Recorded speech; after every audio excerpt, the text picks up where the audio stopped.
사랑하는 백향목교회 성도 여러분, 안녕하세요. 오늘 2월 6일자 성경 통독에 오신 여러분들을 예수님의 이름으로 환영합니다. 오늘 새벽 예배가 없기 때문에 저희가 성경 통독 본문에 대해서 제가 설명하는 내용으로 진행을 하고자 합니다. 이제 두 번째 녹화하는 것이고요. 이 녹화를 통해서 하나님께서 영광을 받으시고 또 잘 진행해 주시기를 정말 기도하는 마음으로 임하고 있습니다. 여러분 녹화 보실 때마다 하나님의 은혜가 이 녹화 가운데도 동일하게 나타날 수 있도록 인도하여 주옵소서. 기도해 주시고요. 또 응원해 주시기를 부탁드리겠습니다. 오늘 저희가 읽을 성경 통독 본문은요. 2월 6일자 레위기 12장과 13장 그리고 시편 6편과 시편 37편에 있는 말씀입니다. 이 가운데서요. 레위기 13장에 있는 말씀을 저희가 함께 읽어보도록 하겠습니다. 레위기 13장 1절부터 8절까지의 말씀입니다. 제가 읽어드리겠습니다. 여호와께서 모세와 아론에게 말씀하여 이르시되 만일 사람이 그의 피부에 무엇이 돋거나 뾰루지가 나거나 색점이 생겨서 그의 피부에 납병 같은 것이 생기거든 그를 곧 제사장 아론에게나 그의 아들 중 한 제사장에게로 데리고 갈 것이요 제사장은 그 피부의 병을 진찰할지니 환부의 털이 휘어졌고 환부가 피부보다 우묵하여졌으면 이는 납병의 환부라 제사장이 그를 진찰하여 그를 부정하다 할 것이요 피부의 색점이 희나 우묵하지 아니하고 그 털이 희지 아니하면 제사장은 그 환자를 이레 동안 가둬둘 것이며 이레 만에 제사장이 그를 진찰할지니 그가 보기에 그 환부가 변하지 아니하고 병색이 피부에 퍼지지 아니하였으면 제사장이 그를 또 이레 동안을 가두어둘 것이며 이레 만에 제사장이 또 진찰할지니 그 환부가 옅어졌고 병색이 피부에 퍼지지 아니하였으면 피부병이라 제사장은 그를 정하다 할 것이요 그의 옷을 빨 것이라 그리하면 정하리라. 그러나 그가 정결한지를 제사장에게 보인 후에 병이 피부에 퍼지면 제사장에게 다시 보일 것이요 제사장은 진찰하리니 그 할지니 그 병이 피부에 퍼졌으면 그를 부정하다 할지니라 이는 납병임이니라. 아멘. 네, 오늘 이 말씀을 위해서 잠깐 기도하겠습니다. 하나님 아버지 감사합니다. 오늘 이 말씀을 저에게 주심을 감사합니다. 성령 하나님, 이 시간 성령 하나님을 의지합니다. 아버지 방송으로 또 이 녹화를 통해서 주님 말씀을 설명하는 것이지만 성령 하나님께서 인도하여 주옵소서. 지혜를 주옵소서. 부족한 저에게 지식을 허락하여 주옵소서. 총명을 허락하여 주시옵소서. 하나님 말씀을 온전히 잘 전할 수 있도록 아버지 인도하여 주시옵소서. 마음의 평안을 주시고 아버지 이 모든 내용들을 침착하게 잘 전달할 수 있도록 하나님 역사하여 주시옵소서. 아버지 인도해 주셔서 종의 모든 모습은 가려 주시고 오직 하나님 말씀의 능력만 드러날 수 있는 이 시간 될 수 있도록 아버지 인도하여 주시옵소서. 아버지 이 시간을 인도해 주심을 감사합니다. 저희 성도 한 분 한 분 이 녹화 방송을 통해서 본문에 대한 설명을 들을 때에도 주님께서 지혜를 주셔서 잘 이해할 수 있도록 인도하시고 또 삶 가운데 이 말씀을 통한 하나님의 명령에 순종할 수 있도록 인도하시고 아버지 은혜 가운데 주님의 거룩한 사람으로 하루하루 변해갈 수 있도록 주님 인도하여 주옵소서.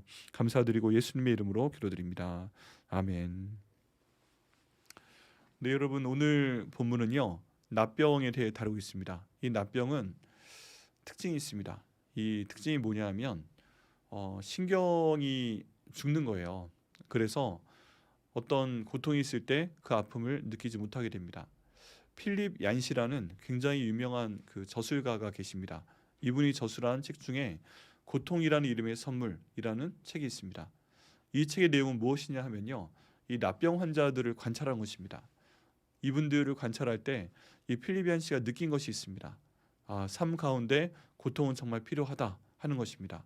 왜 그러냐 하면요, 납병 환자의 특징은 고통을 느끼지 못하는 것이라고 했죠.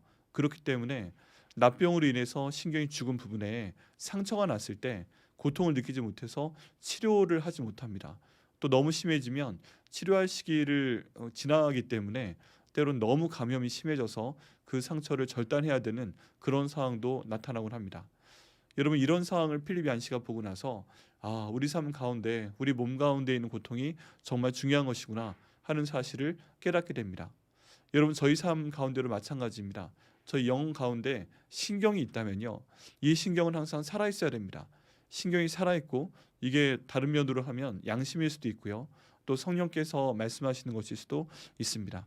근데 이 상황 가운데 보면 저희 영적인 신경이 살아있다면 저희가 죄를 지을 때 잘못을 할 때 이 신경이 반응을 하게 됩니다. 고통을 느끼게 됩니다. 양심의 가책을 받게 됩니다. 성령의 탄식을 우리가 듣게 됩니다. 그렇게 되기 때문에 이런 그 내용을 통해서 저희가 돌이키게 되죠. 죄가 있다면 죄에 대해 회개하게 됩니다. 잘못하고 있다면 그 잘못을 더 이상 저지르지 않게 됩니다. 그리고 주님 앞에 나오게 되죠. 새벽 예배에 나와서 기도하고 회개하고 뭐 그렇게 됩니다. 그렇기 때문에 저희 영혼이 더 이상 죄를 짓거나 잘못되는 것에서부터 돌이켜 나올 수가 있어요. 치료가 가능하다는 것입니다. 그렇지만 만약에 신경이 죽어 있으면 이게 불가능하다는 것이죠. 몸이 죽어가는 줄도 모르고 썩어가는 줄도 모르고 계속하고 있다는 것이죠. 본문에서 다루고 있는 납병이 바로 이런 특징을 갖고 있습니다. 근데 여기에 보면 그 하나님께서 모세와 아론에게 명령하셔서 이 납병을 진단하는데요. 굉장히 오랜 기간 동안 지켜보는 것을 볼 수 있습니다. 어떤 사람이 몸에 피부병처럼 났는데 이 내용을 이게 피부병인지 단순한 피부에 있는 병인지 아니면 정말 신경이 죽어가는 납병인지 분별하기 위해서 일주일 해서 14일의 기간 동안 관찰하는 것을 볼 수가 있습니다. 기다려주는 겁니다. 이것이 제발 피부병이길 바란다. 차라리 아예 피부병이 아니라면 좋겠지만 피부병이길 바란다. 납병은 아니었으면 좋겠다. 그렇게 해서 계속 기다리면서 그 상태를 관찰하게 됩니다. 그리고 마지막 상태를 봐서 정말 이 예후가 납병이 마를 때는 그 사람 부정하다. 그 사람 그 함께 있으면 안 된다. 이 사람들과 떼서 집 밖으로 내보내야 된다. 이제 그런 판결을 내리게끔 하십니다. 하나님께서 이렇게 하라고 모세와 아론을 불러서 명령을 하십니다. 왜 그렇습니까? 납병은 뭐 요즘 의학적인 내용으로 하면 항상 전염이 강화되는 것은 아니지만 적어도 피를 통해 전염이 되고요. 하기 때문에 사람들과 분리되어 있는 상태 가운데 있죠. 우리나라에서도 한 섬에 특별한 요양기관을 만들어서 이 병에 걸리신 분들을 그쪽으로 보내곤 합니다. 여러분 저희가 이 내용을 볼 때 그 하나님께서는 납병에 대해서 특별히 주목하시는 것을 볼 수가 있습니다. 특별히 어떤 부분이냐 하면은 이 내용이 갖고 있는 그 위험성이에요. 어떤 위험성인가? 아까 말씀드린 것처럼 고통을 느끼지 못한다는 것입니다. 양심의 가책이 사라진다는 것입니다. 여러분 저희 삶 가운데 신경이 죽어서 이 고통을 느끼지 못하는 일이 없어야 되겠지요. 우리 육신적으로도 그런 일이 없어야 됩니다. 그리고 영적으로도 우리의 양심이 없어져서 또는 우리의 영적인 신경이 없어져서 우리가 하나님께 잘못할 때 영적인 고통을 느끼지 못하는 일이 우리 삶 가운데 없어야 됩니다. 여러분 그 저희가 이 영적인 납병에 걸리는 경우가 있습니다. 그게 어떤 경우냐 하면요. 계속 잘못을 하다 보니까 그냥 포기하게 되는 경우예요. 하나님이 살아계시다는 거 인정하지 않는 경우. 또 하나님을 인정한다 할지라도 하나님께서 내가 이런 죄를 한번 저질렀는데 그냥 내버려 두시네. 나한테 아무 일도 없네. 나보다 더 나쁜 짓을 하는 사람들도 저렇게 멀쩡하게 사네. 이제 이런 생각을 갖고 계속 어떤 잘못을 저지르게 됩니다. 하나님이 싫어하시는 일을 하게 되고요. 예수님께서 나를 위해 죽으셨다는 걸 뭐 인정하지 않는 삶을 살게 되고요. 또 예수님께서 나를 위해 부활하셨다는 거, 하나님 살리셨다는 거 이런 거 인정하지 않는 삶을 살게 되고요. 내가 내 자신의 주인 되어서 사는 것이 별로 그냥 나한테도 편하구나. 그냥 좋네.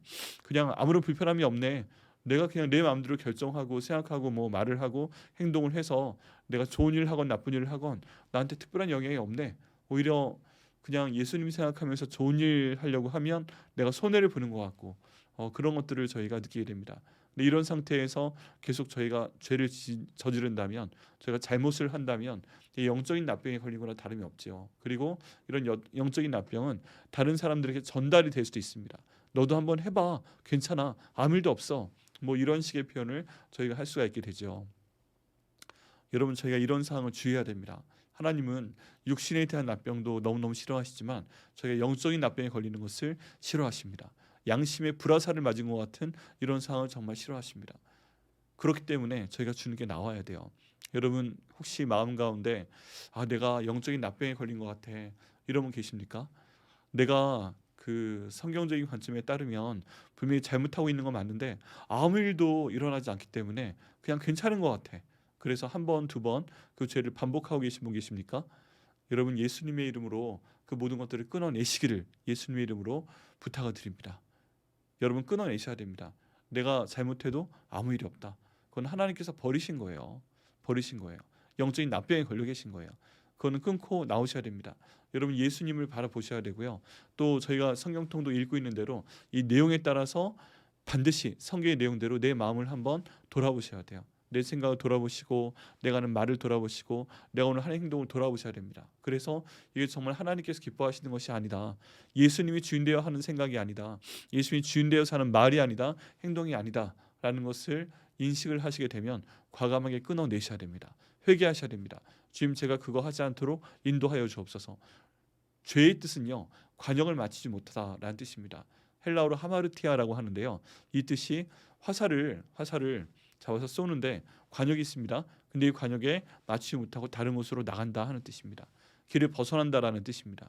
여러분, 저희가 영적인 납병에 걸려서 계속 잘못을 저지르고 하나님이 원하시는 길에서 벗어나게 됐을 때 저희는 돌아와야 됩니다. 완전히 돌이켜서 180도를 돌아서서 반대 방향으로 가는 것을 완전한 회개라고 합니다. 여러분, 만약에 영적인 납병에 걸려 계셔서 계속 잘못을 저지르고 계신 분이 계시다면 회개하십시오. 예수님의 이름으로 회개하시고 주님께 나오셔야 됩니다. 그래야만 주께서 다시 한번 만나주시고 또 기도를 들으시고 응답해 주시게 됩니다.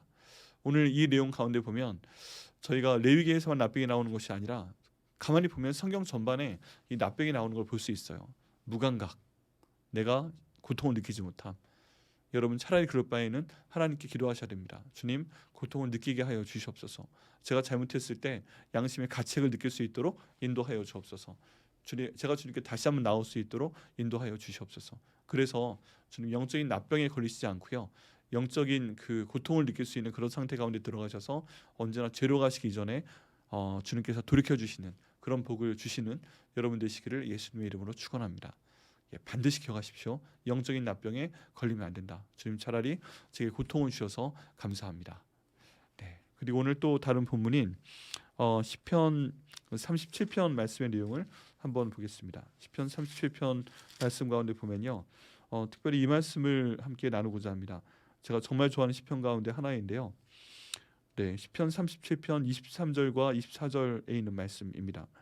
여호와께서 사람의 걸음을 정하시고 그의 길을 기뻐하시나니 그는 넘어지나 아주 엎드러지지 아니함은 여호와께서 그의 손으로 붙드심이로다. 아멘. 네, 여기 보면 사람의 발걸음을 정하시는 분이 계십니다. 하나님이셨습니다. 여호와께서 사람의 걸음을 정하시고, 저희는 항상 생각을 하죠. 저희가 저의 발걸음을 계획한다고 생각을 하죠. 믿고 있죠. 그리고 방향성을 저희가 정하고 있고 얼마나 크게 보폭을 할지 정하고 있고 내가 걸어갈 것인지 아니면 뛰어갈 것인지 우리가 스스로 결정해서 진행한다고 생각을 합니다. 근데 오늘 하나님 말씀을 보면요, 그 모든 것을 하나님께서 정하시는 것입니다. 하나님께서 사람의 걸음을 정하시고, 네, 그러고 보면요, 어떤 사람이 빨리 가는 것도 하나님이 그 사람 빨리 가게 하시는 것이고, 어떤 사람이 보통 걸음으로 걸어도 하나님께서 그렇게 하시는 것이고, 어떤 사람이 좀 늦게 가는 것 같아도 결국 하나님이 정하신다는 것입니다. 그렇다면 저희가 저희의 걸음이 답답해서 너무 빨라서 불안하거나, 그러신 분은 안 계신 것 같지만 너무 느려서 답답하거나 이런 경우에는 하나님께 간구하셔야 됩니다. 주님, 제 걸음을 주님께서 보폭을 늘려 주옵소서. 빨리 걸을 수 있도록 인도하여 주옵소서. 이쪽 방향이 맞습니까? 주님, 그 방향, 맞는 방향으로 걸을 수 있도록 인도하여 주옵소서. 기도하셔가지고요, 주님께서 나의 걸음을 정해 주시도록 이 하나님께 요청을 하셔야 됩니다. 내 마음대로 가는 길은 하나님께서 기뻐하지 않으시지만 하나님께서 정하신 그 보폭에 따라, 방향에 따라 가게 되면 하나님은 그의 길을 기뻐하신다고 말씀하십니다. 근데 그 다음 구절에 참 재밌는 표현이 있어요. 그는 넘어지나 라는 표현이 있습니다. 그는 넘어지나. 이상하게요, 우리의 걸음을 정하신 분이 하나님이신데, 그리고 그 길을 가는 것을 기뻐하시는데 가끔씩 우리 삶 가운데 넘어지는 일들이 생깁니다. 이게 영적으로 넘어지기도 하고요, 또 정서적으로 넘어지기도 하고요, 우리의 몸에 병이 생기기도 하고요. 그래서 뭔가 하고 싶은 시간이 지체가 되죠. 그리고 우리의 재정적인 그런 어려움 때문에 넘어지기도 합니다. 또 인간관계 가운데서 넘어지기도 합니다. 이 내용이요, 분리되어 있지 않습니다. 하나님이 사람의 발걸음을 정하시고 기뻐하신다고 말씀하셨는데 심지어 이런 사람들한테도 이런 일이 벌어진다는 것입니다. 그거 왜 그럴까? 질문할 수 없어요. 그냥 하나님 마음이에요. 그냥 하나님이 하시면 하시는 거예요. 그렇게 믿고 나가야 됩니다. 그런데 그 다음 말씀이 정말 감사하죠. 아주 엎드러지지 아니함은, 보통 넘어질 때 저희가 달리다가 넘어지게 되면 그냥 좀 넘어져 있잖아요. 그런데 완전히 쓰러져 있는 것이 아니라 일어나게 됩니다. 일어나게 돼요. 여기 같은 말씀이에요. 아주 엎드러져서 못 일어나게 되지 아니함은, 하나님께서 결국 좀 가다가 넘어져서 넘어지네, 잠깐 넘어지는 그런 일이 생겨도 하나님께서 결국 붙드신다는 것입니다. 왜 그래요? 하나님께서 우리 인생의 주인이시기 때문에 그렇습니다. 아주 엎드러지지 아니함은 여호와께서 그의 손으로 붙드심이로다. 내가 지금 잠깐 넘어져 있는 것 같은데, 내가 지금 너무 힘든데, 우리 하나님은 우리를 지으신 분이시고 우리를 주관하시는 분이시기 때문에 하나님의 손은 우리를 붙잡아 주신다는 것입니다. 잡아서 툭툭 하고 일으켜 주시고요, 먼지도 털어 주시고요, 괜찮냐 하고 어깨도 한번 툭툭 쳐 주시고요, 한번 어깨를 좀 주물러 주시고요. 네, 그렇게 하시면서 주의 손을 우리를 붙들어 주시고, 우리가 또 못 걷는 것 같으면 가자 하고 손을 잡아 이끄시기도 하시는 분이 바로 우리 하나님 아버지시라는 것입니다. 여러분, 저희가 하나님을 믿으면, 또 예수님을 믿으면, 성령 하나님을 믿으면 우리 인생 가운데 넘어지는 그런 일 없을 거라고 생각을 합니다. 그런데 그렇지 않습니다. 그건 저희 짐작일 뿐이고요. 성경 가운데 보면 주님께서 인도하시는 길 가운데도 넘어짐이 있다라고 말씀하십니다. 그런데 특징은 뭐냐 하면 완전히 넘어지지 않는 거예요. 그대로 넘어져서 죽는 게 아니에요. 그대로 넘어져서 썩어버리는 게 아니에요. 하나님께서 붙드신다는 것입니다. 왜냐하면 하나님께서 우리를 사랑하시니까 그래요. 그래서 우리 인생 가운데 넘어짐이 있을 때 우린 그것 때문에 너무 좌절하지 말아야 됩니다. 저희가 믿어야 됩니다. 하나님, 제 걸음 정하시죠. 하나님, 저희 걸음 기뻐하시죠. 하나님, 저희 걸음 주님께서 인도하시는 것이죠. 하나님, 이것도 주님께서 모두 보고 계신 가운데 있죠. 저는 주님의 손 안는 가운데 있는 것이죠. 주님, 그렇다면 저를 이렇게 세워 주시옵소서. 아버지, 지금 제가 넘어져 있는 것 같습니다. 주님, 제가 너무 힘이 듭니다. 우리 가정이 넘어져 있는 것 같습니다. 우리 가정이 힘이 듭니다. 주님, 붙들어 주시옵소서. 완전히 엎드러지지 않도록 인도하여 주옵소서. 주님, 도와주옵소서. 이렇게 기도하시고요, 또 하나님이 때 하나님의 방법으로 응답을 받으셔야 됩니다. 여러분, 제가 어떤 순간에서든지 변치 말아야 될 것은 무엇이냐 하면 믿음입니다. 믿음. 하나님께서 나의 아버지시다. 또 예수님께서 나를 위해 죽으시고 부활하시고 또 주인 되신 분이시다. 또 성령님께서 나와 함께 하시며 나를 돕는 분이시다. 이것을 저희가 강하게 믿고 우리의 모든 넘어짐 가운데 대처를 해야 됩니다. 하나님, 왜 이러세요? 왜 그러시는 거예요? 거기에 대한 답은 말씀드렸죠. 내가 잘못한 것이 있다면 그런 일이 있을 수 있기 때문에 회개해야 됩니다. 그런데 만약에 그게 아니라고 생각이 된다면 우리가 하나님을 믿는 수밖에 없어요. 하나님, 지켜주시옵소서. 넘어진 것 같은데 이렇게 세워 주시옵소서. 주님, 역사하여 주시옵소서. 이렇게 하면서 저희가 나갈 수 있어야만 됩니다. 때로는요, 그 아까 말씀 나눈 레위기 말씀과도 연관이 되는 건데, 저희가 너무 편하게 살 때 하나님을 잊어버리기 때문에 가끔 넘어지게 하는 경우도 있어요. 네, 등 따시고 배부르면 성경 안 보고 또 기도 안 하고 주님의 일 안 하잖아요. 그럴 만한 때가 되면 가끔 한번 이렇게 넘어뜨리시는 경우가 있습니다. 근데 완전히 넘어지게 하시는 않으십니다. 그때 저희가 영적인 납병 환자가 되어서 내가 왜 넘어졌을까? 이러면서 그냥 주님과는 관계없는 내용으로 넘어가는 것이 아니라 그때 우리가 영적으로 민감해야 됩니다. 아, 주님께서 말씀하시는구나. 이 넘어짐을 통해서 다시 내게 돌아오라고 말씀하시는구나. 그동안 그러고 보니까 내가 하나님 말씀 읽지 않았구나. 그러고 보니까 내가 기도하지 않았구나. 그러고 보니까 내가 주님과 함께 있는 시간이 적었구나. 그러고 보니까 오늘 하루 생각 가운데 내가 주님을 생각한 시간이 거의 없구나. 1분도 되지 않는구나. 주님, 잘못했습니다. 죄송합니다. 하고 주님께 나와야 됩니다. 이런 넘어짐은 주님께서 우리를 부르시는 음성이라고 볼 수도 있습니다. 여러분, 그동안 어떠셨습니까? 넘어짐이 있으셨어요?